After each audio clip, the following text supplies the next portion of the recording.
Here I have OUKITEL C33, and today I'm going to show you how to set this device up.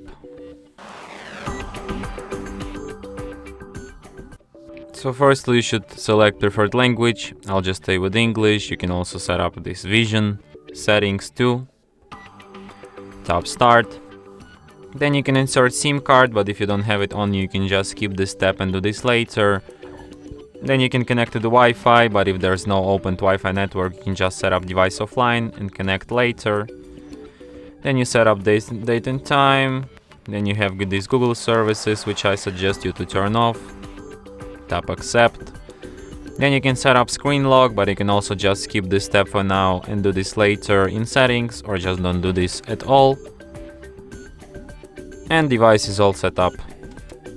And that's it. Thanks for watching. If you find this tutorial useful, don't forget to hit that like button and subscribe to our channel.